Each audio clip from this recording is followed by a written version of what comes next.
বন্ধুরা, মনুষ্যদের মৃত্যুর পর তাদের অন্তিম সংস্কার কেন করা হয়? মৃত্যুর পর আত্মার সাথে কি হয়? আত্মা কোথায় যায়? মনুষ্য কি কর্ম অনুসারে পুনর্জন্ম প্রাপ্ত করে? বন্ধুরা, এই সব প্রশ্নের উত্তর স্বয়ং মৃত্যুর দেবতা যমরাজ দেবর্ষি নারদকে দিয়েছিলেন। বন্ধুরা, এই কথা না কেবল ধার্মিক দৃষ্টিকোণ থেকে গুরুত্বপূর্ণ, বরং আত্মজ্ঞানে পরিপূর্ণ এবং মুক্তির দিকেও মনুষ্যদেরকে একটি মার্গদর্শন দেয়। চলুন এই রহস্যময়ী আর গুরুত্বপূর্ণ কথার মাধ্যমে এটা বোঝার চেষ্টা করা যাক যে মনুষ্যদের অন্তিম যাত্রা বাস্তবে কি। বন্ধুরা, ধর্মরাজ দেবর্ষি নারদকে বলেন, হে দেবর্ষি, এই ভূমণ্ডলের জন্ম নেওয়া প্রত্যেক জীবের মৃত্যু নিশ্চিত।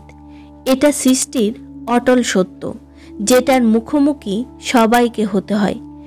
কেউই মৃত্যুর ওপর বিজয় প্রাপ্ত করতে পারবে না, কিন্তু যে মনুষ্য জীবনে ভালো কর্ম করে সে নিশ্চিত মুক্তি প্রাপ্ত করে, আর তাকে আবার এই মৃত্যুলোকে জন্ম নিতে হয় না। যে মনুষ্য এই নশ্বর সংসারের মোহমায়ায় বেঁধে যায় সে বারবার এই মৃত্যুলোকে জন্ম নিতে থাকে।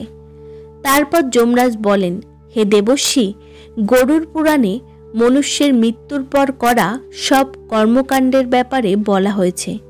এই জ্ঞান অত্যন্ত রহস্যময় আর গুরুত্বপূর্ণ, আর এটা প্রত্যেক মনুষ্যের অবশ্যই জানা উচিত, কারণ এটা না কেবল আত্মার মুক্তির পথ প্রশস্ত করে, বরং উচিত আর অনুচিতের মধ্যে পার্থক্যকেও বোঝায়।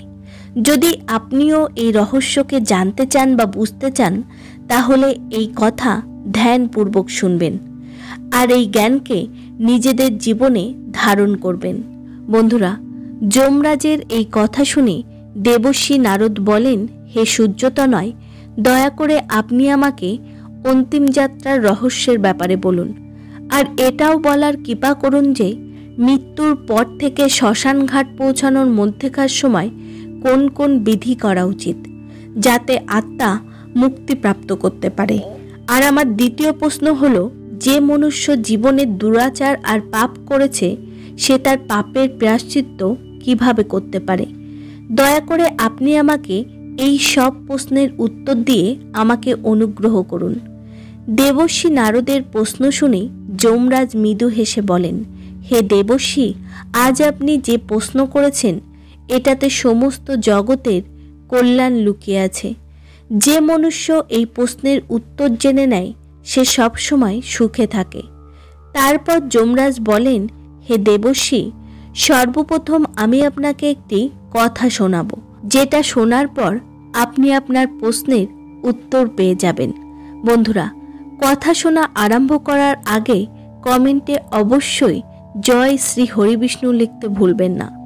বন্ধুরা, তারপর ধর্মরাজ বলেন, হে দেবর্ষি, পূর্বকালে গঙ্গা নদীর পবিত্র তটে অনুগ্রহপুর নামের একটি অত্যন্ত সুন্দর আর শোভায়মান নগরী ছিল। ওই নগরের চারিদিকে খুশি আর খুশি ছিল। নগরে থাকা উঁচু উঁচু শিবালয় আর মন্দিরে থাকা ঘণ্টার ধ্বনিতে সম্পূর্ণ নগরের পরিবেশ পবিত্র হয়ে যেত। এই নগর সদা সাধনা, সেবা আর শ্রদ্ধার কেন্দ্র ছিল। এই নগরে চৈতন্য দাস নামে একটি বৃদ্ধ সাধু মহাত্মা থাকতেন। ওনার চুল সাদা হয়ে গিয়েছিল, মুখে একটি দিব্য আভা ছিল আর চোখে একটি অদ্ভুত চমক ছিল। ওনাকে দেখে লোক বলতেন, এই সাধু মহাত্মা কোনো সাধারণ মনুষ্য নয়, অবশ্যই তিনি কোনো দিব্য পুরুষ। তারপর যমরাজ দেবর্ষি নারদকে বলেন, হে দেবর্ষি, সাধু চৈতন্য দাস প্রতিদিন সকালে ব্রহ্ম মুহূর্তে উঠে গঙ্গা জল দিয়ে স্নান করতেন। তারপর ভগবানের পূজা আরাধনা অধ্যয়ন করতেন। তারপর দিনভর অন্যদের সেবায় নিজের সময় সমর্পিত করে দিতেন। তিনি কখনো কারোর কাছে কিছু চাননি, না তো কারোর কাছে নিজের জ্ঞানের প্রদর্শন করেছিলেন, কিন্তু তার মৌনতাতেও উপদেশ থাকত। একদিন তিনি গঙ্গার তটে শান্তভাবে বসেছিলেন। তখনই ওনার কাছে একটি শিষ্য আসেন আর বলেন, হে গুরুদেব, আপনার শরীর এখন অনেক বৃদ্ধ হয়ে গেছে, আপনার এখন অনেক কষ্ট হয়।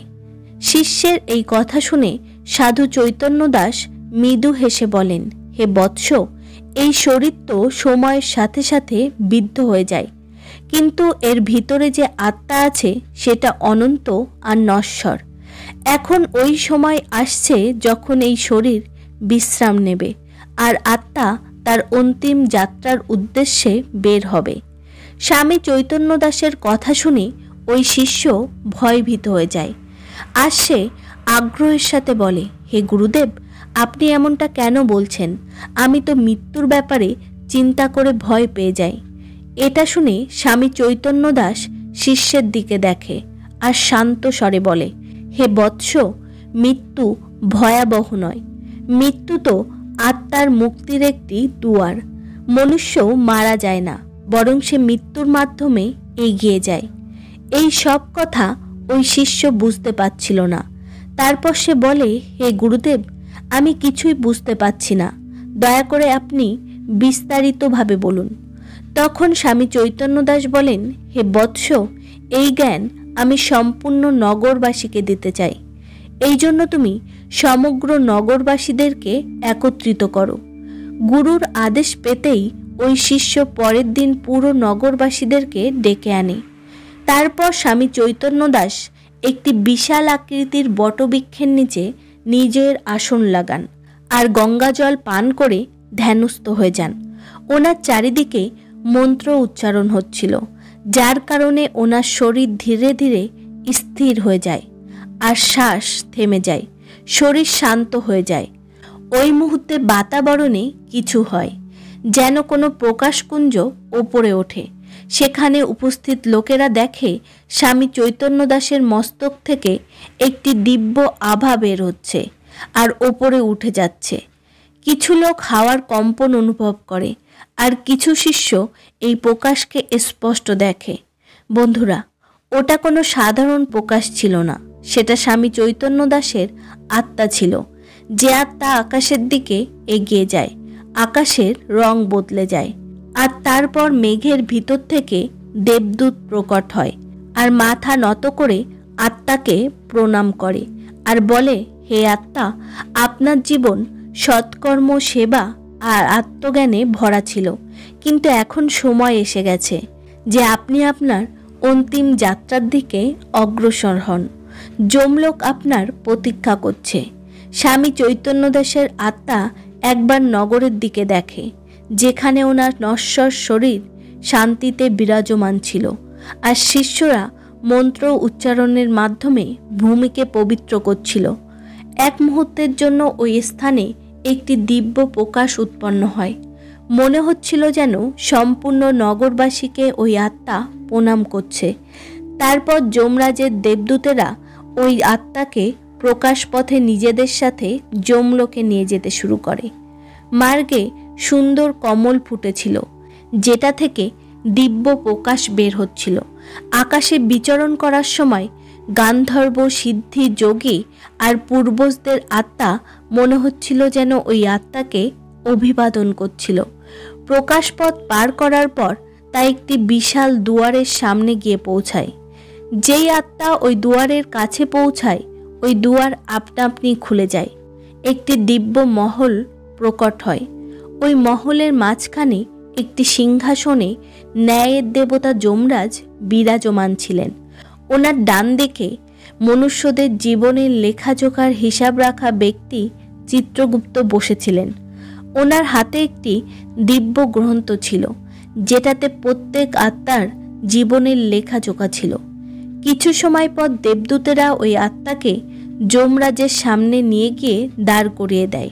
বন্ধুরা, যমরাজ আত্মার দিকে দেখে আর বলে, হে আত্মা, যমলোকে আপনার স্বাগত।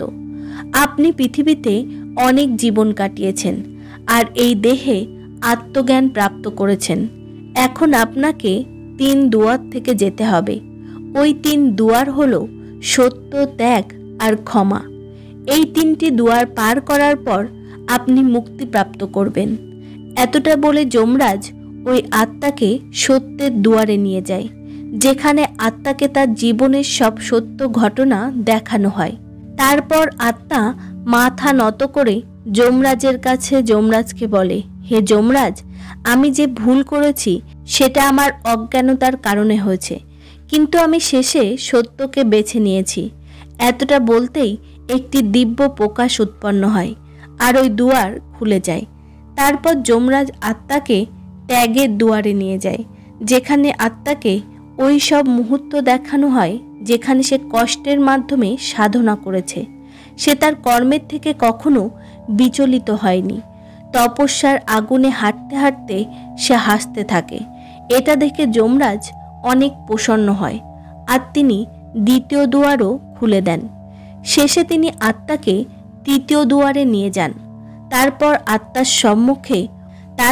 আত্মার সম্মুখে ওই সব লোক আসে যারা তাকে দুঃখ দিয়েছিল, আর এখন তাদের সাথে সাক্ষাৎ করে আত্মাকে তাদের ক্ষমা করতে হবে। এই মুহূর্ত সব থেকে ভাবুক ছিল। আত্মা সবাইকে প্রণাম করে আর বলে, আমি তোমাদের কর্মকে এখন আর আমার হৃদয়ে রাখি না, আমি তোমাদের সবাইকে ক্ষমা করেছি। বন্ধুরা, ওই আত্মার পুণ্যকর্মের কারণে 3 দুয়ারই খুলে যায় আর ভগবান শ্রীহরির চরণে চলে যায়, যেখানে সে মুক্তি প্রাপ্ত করে।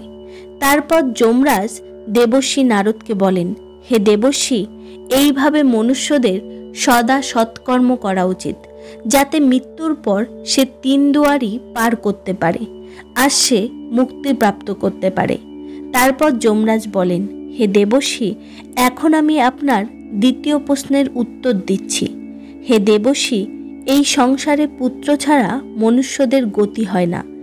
এমন ব্যক্তি স্বর্গের সুখও প্রাপ্ত করতে পারে।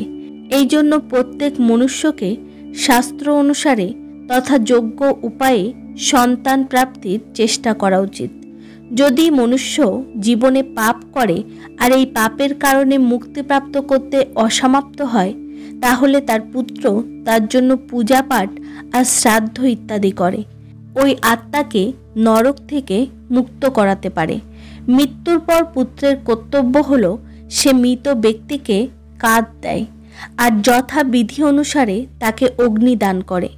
তারপর যমরাজ দেবর্ষি নারদকে বলেন, হে দেবর্ষি, যখন কোনো মনুষ্যের জীবনের অন্তিম সময় নিকটে থাকে, তখন তার মুক্তির জন্য সব বিধিপূর্ণ শ্রাদ্ধ আর বিধিবিধান অনুসারে করা উচিত। সবার প্রথমে যে ভূমিতে মরণাসন্ন ব্যক্তিকে রাখা হয়, ওই স্থানকে গায়ের গোবর দিয়ে ভালোভাবে লেপ দেওয়া উচিত। এমনটা করলে ওই ভূমি শুদ্ধ আর পবিত্র হয়ে যায়। যদি গোবর ছাড়া কোনো ভূমিকে শুদ্ধ না করেই মরণাসন্ন ব্যক্তিকে শোয়ানো হয়, তাহলে ওই ব্যক্তির শরীরে পিশাচ আর রাক্ষসদের মতো দুষ্ট আত্মা প্রবেশ করতে পারে, আর এরকম পরিস্থিতিতে ওই মৃত আত্মাকে অনন্ত কষ্টের মুখোমুখি হতে পারে। এরপর ওই পবিত্র ভূমিতে তিল আর কুশ বিছানো উচিত, কারণ তিল আর কুশ মৃত ব্যক্তির জন্য মার্গদর্শনের মতো কাজ করে আর তাকে স্বর্গের দিকে নিয়ে যায়। এমনটা করলে মৃত ব্যক্তির সমস্ত পাপ নষ্ট হয়ে যায় আর সে পবিত্র গতিপ্রাপ্ত করে। তারপর ধর্মরাজ বলেন যে, হে দেবর্ষি, যদি কোনো মরণাসন্ন ব্যক্তিকে অপবিত্র ভূমিতে শুইয়ে দেওয়া হয়, তাহলে তার আত্মা শান্তি পায় না, সে এদিকে ওদিকে ঘুরে বেড়াতে থাকে। আর এরকম আত্মার জন্য শ্রাদ্ধ তর্পণের কোনো বিধান নেই। এই জন্য মরণাসন্ন ব্যক্তিকে ওই ভূমিতেই রাখা উচিত যেখানে মণ্ডন বানিয়ে জল দিয়ে পবিত্রকরণ করা হয়েছে। এই মণ্ডনে ত্রিদেব ব্রহ্মা, বিষ্ণু, মহেশ্বর বিরাজমান থাকেন আর ওই স্থানকে পবিত্র বানিয়ে দেন। হে দেবর্ষি, যদি মণ্ডনবিহীন আর অপবিত্র ভূমিতেই কোনো প্রাণী তার প্রাণ ত্যাগ করে, সে বালক হোক, যুবক হোক বা বৃদ্ধ হোক, তার আত্মা অন্যজনই প্রাপ্ত করতে পারে না। ওই আত্মা কোনো লোকেই স্থিতি করতে পারে না আর অনন্তকাল পর্যন্ত ঘুরে বেড়াতে থাকে। এই জন্য মরণাসন্ন ব্যক্তির মুক্তির জন্য উচিত বিধি অনুসারে মণ্ডনের নির্মাণ করা আবশ্যক। এটাই শাস্ত্র দ্বারা নির্ধারিত মার্গ, আর এই মার্গের পালন করলে মৃত ব্যক্তি মুক্তিপ্রাপ্ত করে। তারপর যমরাজ বলেন যে, হে দেবর্ষি, মৃত ব্যক্তির মণ্ডন করার সময় তিলের প্রয়োগ অবশ্যই করা উচিত, কারণ তিল হলো হরিবিষ্ণুর ঘামের থেকে উৎপন্ন হয়েছে, আর এই জন্য সেটা অত্যন্ত পবিত্র। তিলের প্রয়োগ করলে অসুর, দানব, দৈত্য তৎক্ষণাৎ পালিয়ে যায়। তিল 3 প্রকারের হয়: শ্বেত অর্থাৎ সাদা তিল, কৃষ্ণ তিল অর্থাৎ কালো তিল, আর রক্ত তিল যেটার রং লাল হয়। এই 3 ধরনের তিলের প্রয়োগ করলে মনুষ্য দ্বারা করা সব পাপ নষ্ট হয়ে যায়। যদি অন্তিম সময়ে মনুষ্য তিলের দান করে তাহলে সে পুণ্য ফলের প্রাপ্তি করে। এই জন্য দেবতা আর পিতৃদের তৃপ্তির জন্য তিলের প্রয়োগ করা হয়। দেবতা আর পিতৃদের তৃপ্তি সমস্ত সংসারে সুখ সমৃদ্ধির আধার। শ্রাদ্ধ ইত্যাদি কর্মে তিলের প্রয়োগ করলে পিতৃ সন্তুষ্ট হয়, আর কুশের প্রয়োগ সঠিক বিধি অনুসারে করলে ব্রহ্মা, বিষ্ণু, মহেশ্বর প্রসন্ন হন। কারণ কুশের মূলে ব্রহ্মা, মধ্যভাগে বিষ্ণু আর অগ্রভাগে শিবজি বিরাজমান থাকেন। এই জন্য কুশকে দেবতাদের প্রতীক মনে করা হয়, সেটার পুজো করা হয়। হে দেবর্ষি, কিছু জিনিস এমন আছে যেটা কখনো বাসি হয় না, যেমন ব্রাহ্মণ মন্ত্র, কুশ, অগ্নি আর তুলসী। এটার বারবার প্রয়োগ পূজা আর অন্যান্য কর্মে করা যেতে পারে। তুলসী, তিল, ব্রাহ্মণ মন্ত্র, কুশ আর একাদশী ব্রত, এই 5টি সাধন জীবনকে পবিত্র আর মুক্তিপ্রাপ্তির যোগ্য বানায়। যেভাবে তিল তার পবিত্রতা দিয়ে পাপকে নষ্ট করে, ঠিক একইভাবে কুশ আর তুলসীকেও অত্যন্ত পবিত্র বলে মনে করা হয়েছে। এই 3টি জিনিসের প্রয়োগ মরণাসন্ন ব্যক্তিকে দুর্গতি থেকে বাঁচানো আর মুক্তিপ্রাপ্ত করাতে অত্যাধিক গুরুত্বপূর্ণ। মরণাসন্ন ব্যক্তির জন্য কুশকে বিশেষ রূপে প্রয়োগ করা উচিত। কুশ 2 হাত দিয়ে তুলে সেটাকে পৃথিবীতে রেখে গঙ্গা জল দিয়ে শুদ্ধ করা উচিত। তারপর মরণাসন্ন ব্যক্তির 2 হাতে কুশ রাখা উচিত। যে ব্যক্তির হাতে কুশ থাকে সে ভগবান বিষ্ণুর ধাম প্রাপ্ত করে। তারপর যমরাজ বলেন যে, হে দেবর্ষি, যখন কোনো মরণাসন্ন ব্যক্তিকে গোবর দিয়ে শুদ্ধ করা ভূমিতে শোয়ানো হয়, কুশের আসনে স্থাপিত করা হয় আর তাকে শুদ্ধ অগ্নিতে দিয়ে দেওয়া হয়, তখন তার সব পাপ নষ্ট হয়ে যায় আর ওই আত্মার জন্য মুক্তির পথ প্রশস্ত হয়ে যায়। এছাড়া লবণও অত্যন্ত দিব্য আর পবিত্র বলে মনে করা হয়, কারণ লবণের রস প্রাণীদের সব ইচ্ছাকে পূরণ করে। এটাই কারণ যে লবণ রস পিতৃদের অত্যন্ত প্রিয়, আর এটাকে স্বর্গ প্রদানকারী বলে মনে করা হয়। হে দেবর্ষি, এই লবণ রস ভগবান বিষ্ণুর শরীর থেকে উৎপন্ন হয়েছে। যে এই তথ্যকে বুঝে নেয় তাকে লবণকে দান করা পুণ্যকারী বলে মনে করা হয়। যদি কোনো মনুষ্যের প্রাণ বের হতে বিলম্ব হচ্ছে, তাহলে ওই সময় তার হাত থেকে অন্নের দান করানো উচিত, কারণ অন্নদান এই সংসারের সবথেকে বড় দান।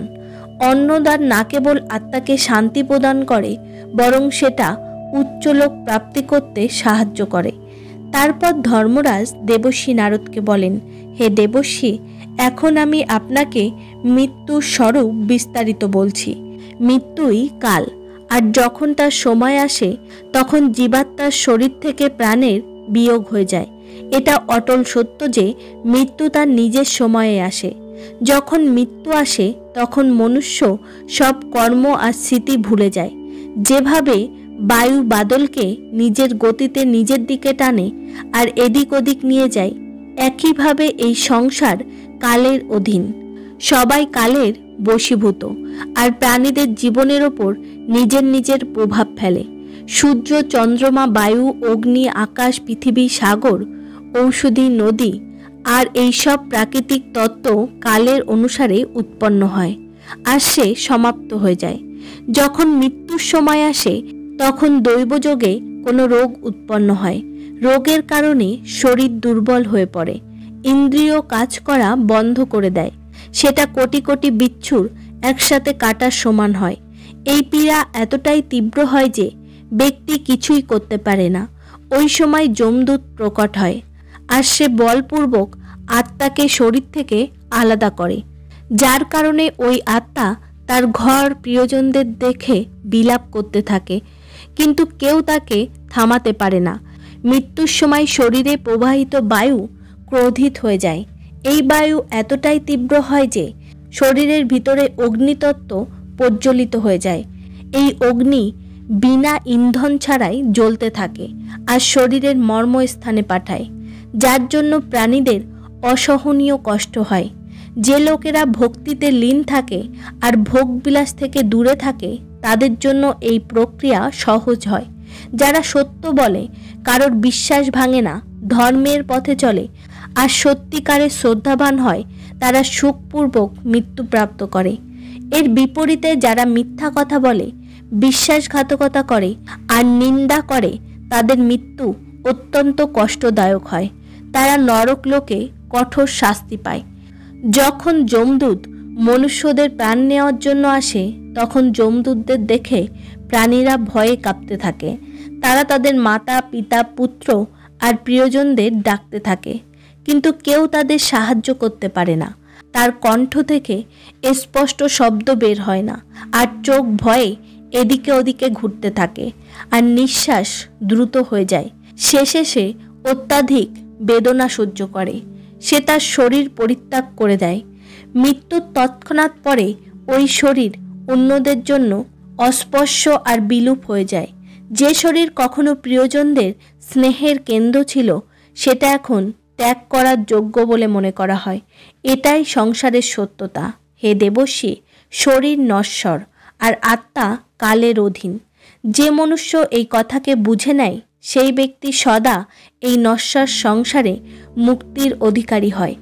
তারপর যমরাজ দেবর্ষী নারদকে বলেন, হে দেবর্ষী, এখন আমি মৃত্যু আর দাহ সংস্কারের মধ্যেকার সময় করা নিয়ম কানুনের ব্যাপারে বলবো। এই বিধির পালন করা প্রত্যেক ব্যক্তির জন্য অত্যন্ত আবশ্যক, কারণ এটা মৃত ব্যক্তির কল্যাণের জন্য হয়।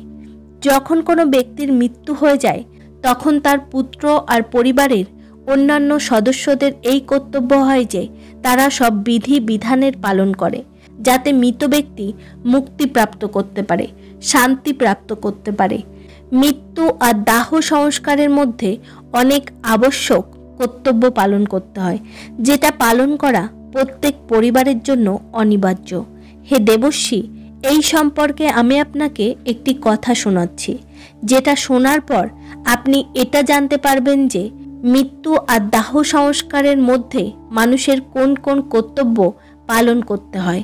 এতটা বলে যমরাজ তার দিব্যবাণী দিয়ে কথা শোনানো আরম্ভ করেন। তিনি বলেন, হে দেবর্ষী, নন্দিকেশ গ্রামে হরিদত্ত নামের একটি বৃদ্ধ ব্রাহ্মণ থাকতেন। তিনি অনেক গম্ভীর আর শান্ত স্বভাবের বিদ্বান ব্যক্তি ছিলেন। তিনি বেদ আর উপনিষদের জ্ঞাতা ছিলেন। ওনার একটি পুত্র ছিল, যার নাম বেদান্ত ছিল। একদিন সন্ধ্যার সময় যখন সূর্যদেব ওনার অন্তিম কিরণ ছড়াচ্ছিলেন, ওই সময় হরিদত্ত ওনার পুত্র বেদান্তকে কাছে ডাকেন। ওনার চেহারায় শান্তি ছিল, যেন তিনি কোনো চির পরিচিত যাত্রায় যাওয়ার জন্য প্রস্তুত আছেন। তিনি অনেক শান্ত স্বরে বলেন, পুত্র বেদান্ত, মনে হচ্ছে এখন সময় নিকটে চলে এসেছে। আমি জানি যে এই মৃত্যু একটি ভয় নয়, বরং এটি মুক্তির একটি দুয়ার।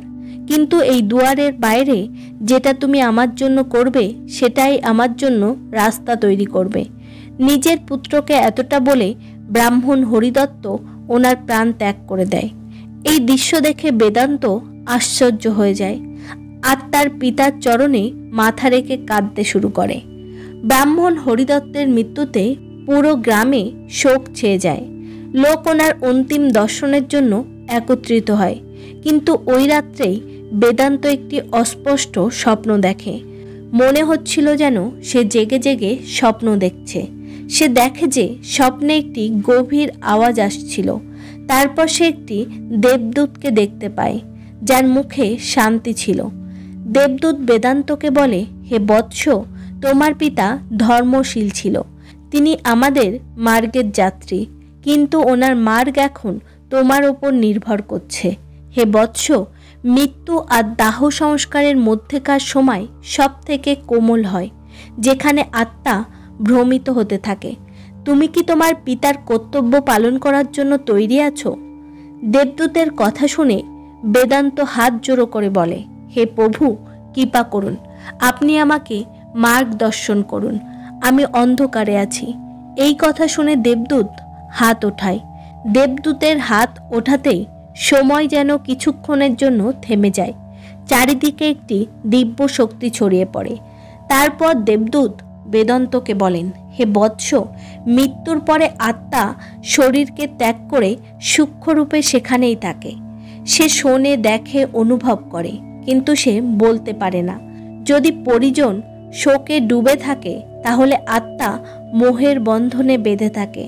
এই জন্য মনুষ্যদের প্রথম কর্তব্য হলো তারা মৃত শরীরের পাশে গঙ্গাজল, তুলসীপত্র আর দীপক প্রজ্বলিত করে আর রাম নামের জপ করে।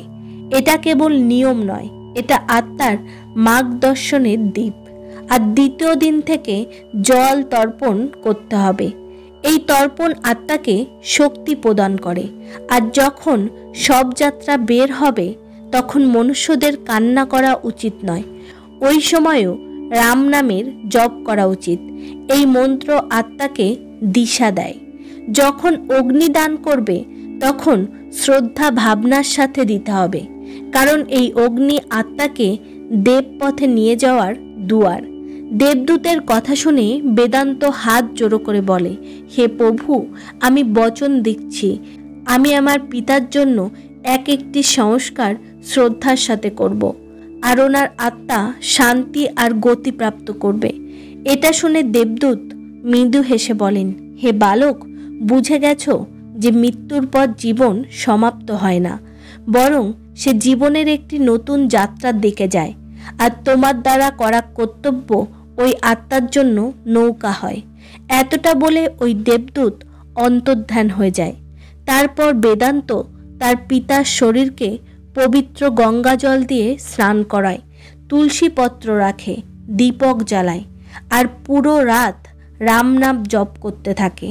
পরদিন শবযাত্রার সময় সবাইকে শান্ত করে আর বলে, পিতা দেবপথে যাচ্ছেন, এখন ওনাকে কাঁদতে কাঁদতে নয়, ওনাকে প্রেমপূর্ণভাবে বিদায় করতে হবে। মুখাগ্নির সময় সে চোখ বন্ধ করে আর মনে মনে প্রার্থনা করে, হে পিতা, আপনি আমার গুরু ছিলেন, এখন দেবপথে এগিয়ে যান আর আমাকে আশীর্বাদ দিন যে আমি আমার কর্ম ঠিকভাবে করতে পারি। তারপর 13তম দিন অন্তিম শ্রাদ্ধের সময় ওই রাতে বেদান্ত আবার স্বপ্ন দেখে। সে দেখে তার পিতা দেবদূতের সাথে দাঁড়িয়েছিল আর হাসছিলেন। তখন ওই দেবদূত বলে, হে বৎস, তুমি তোমার কর্তব্য পালন করেছ, এখন তোমার কর্মই তোমার পথ হবে। বন্ধুরা, বেদান্তের অনুভব হয়ে গিয়েছিল যে মৃত্যু শেষ নয়, সেটা জীবনের যাত্রা। আর ওই যাত্রার সময় আমরা যে কর্তব্য পালন করি সেটাই আত্মাকে পথ দেখায়। তারপর যমরাজ বলেন যে, হে দেবর্ষি, এইভাবে মৃত্যু আর দাহ সংস্কারের মধ্যেকার অদৃশ্য ডোর আছে, যেটা আত্মা জীবিত ব্যক্তিদেরকে বেঁধে রাখে। সেটাই ধর্ম, সেটাই প্রেম, সেটাই বিদায়। তারপর যমরাজ দেবর্ষি নারদকে বলেন, হে দেবর্ষি, যখন দাহ সংস্কার পূরণ হয়ে যাবে তখন সব পরিজনদের শুদ্ধিকরণের প্রক্রিয়ার পালন করা উচিত। শ্মশান ঘাট থেকে বাড়ি পৌঁছানোর পর সব পুরুষদের দুয়ারে মৃত ব্যক্তির নাম লিখে শোক ব্যক্ত করে নিম পাতা খাওয়া উচিত, কারণ নিম শুদ্ধির প্রতীক আর এটার পাতা আত্মাকে তথা ঘরকে অশুদ্ধ থেকে মুক্ত করে। এরপর সবাইকে পাথরের ওপর দাঁড়িয়ে আচমন করা উচিত। আচমন ওনাদের ভিতরের শুদ্ধিকে দেখায়। এরপর যখন তারা ঘরের ভিতর প্রবেশ করবে তখন 10 রাতের অশৌচকাল আরম্ভ হবে। এই সময় পুত্র আর আত্মীয় স্বজনদের নিয়মের পালন করা আবশ্যক। এই সময় তাদের বাইরে থেকে কেনা ভোজন গ্রহণ করা উচিত নয়। ভোজনে না তো লবণের প্রয়োগ হয়, না তো কোনো প্রকারের মশলা। এই সময় সবার অত্যন্ত সাধারণ ভোজন করা উচিত। যদি সম্ভব হয় তাহলে 1 বা 3 দিনের উপবাস করা উচিত। এই সময় পারলে সব পরিচিতদের পৃথিবীর ওপরেই শোয়া উচিত। তাদের বিছানা আর একে অপরের শরীর স্পর্শ করার থেকে বাঁচা উচিত। এই সময় আত্মসংযম আর শুদ্ধতার জন্য ব্রহ্মচর্যের পালন করা অনিবার্য। শোকে ব্যথিত পরিজনদের অধ্যয়নের মতো কাজ থেকে দূরে থাকা উচিত, আর তাদের ভোগবিলাস থেকেও দূরে থাকা উচিত। এই সময় পরিজনদের শান্তি আর সাধনার দিকে ধ্যান কেন্দ্রিক করা উচিত, আর ভগবানের ধ্যান করা উচিত। এমন কর্ম মনুষ্যদের ভৌতিক শরীর আর আত্মার বন্ধন থেকে ধীরে ধীরে মুক্ত করতে সাহায্য করে। এটা বলে ধর্মরাজ চুপ হয়ে যায়। তখন দেবর্ষি নারদ অত্যন্ত ভাববিভোর হয়ে বলেন যে, হে সূর্যতনয়, আপনার মুখ থেকে এই অদ্ভুত জ্ঞান প্রাপ্ত করে আমি ধন্য হয়ে গেছি। আমি সমস্ত লোকে এটার প্রচার করব। এতটা বলে তিনি যমরাজকে প্রণাম করে দেবলোকের দিকে প্রস্থান করেন। বন্ধুরা, এইভাবে যমরাজ দেবর্ষি নারদকে মনুষ্যদের মৃত্যুর পর অন্তিম যাত্রার রহস্য বুঝিয়েছেন। আশা করছি আপনাদের এই কথা ভালো লেগেছে। যদি ভালো লেগে থাকে কমেন্টে অবশ্যই জয় শ্রী হরিবিষ্ণু লিখতে ভুলবেন না। দেখা হচ্ছে অন্য কোনো কথা নিয়ে। তত সময় নিজেদের খেয়াল রাখবেন। ধন্যবাদ।